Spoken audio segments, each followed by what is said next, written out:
So we're going to go into a tutorial for the half kneeling position. So Katie's going to come up onto her knees into what's called tall kneeling.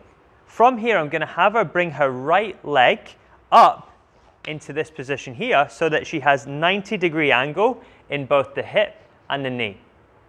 So in this position, what we want to find is Katie's knee, hip, and shoulder to be in a nice straight line.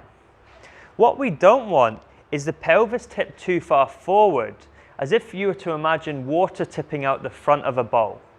So to correct this, Katie's going to hinge back just a little bit to soften the hips, and that's going to give her more control. She's going to tuck the pelvis under, so she's lengthening out the lower back and tightening through the abs, and she's going to bring the hips just forward so that the knee is under the hip.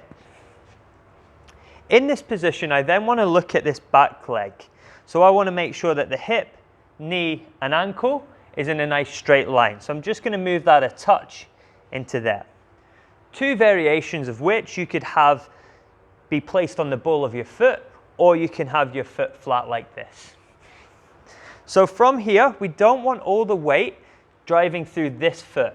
We want some of the weight to be over this knee. So I'm going to make sure that Katie's pushing the left knee into the floor and just not too much weight through the front of the toe. Awesome. So what we're going to do is we're going to look at this from a front angle now. So if Katie spins round, there's a couple of things that we want to note when we're looking at it from the front angle. Okay, first thing is going to be that the knee, hip, and ankle create this nice straight line. The other thing I want to look at is if Katie finds the knobbly bit of her pelvis, what's known as the ASIS, we want to make sure that that is in a nice straight line. So there's a couple of things that we can do if it's not. We can either lift this knee up higher to help straighten it out, or try and coach Katie to pull the right hip down towards the floor to make that nice and level. If this position is hard to maintain, we can increase the base of support by opening this leg out a little bit wider into what's called an open half kneeling position. And that just means that she's got a greater base of support, so she's going to be a lot more stable in this position.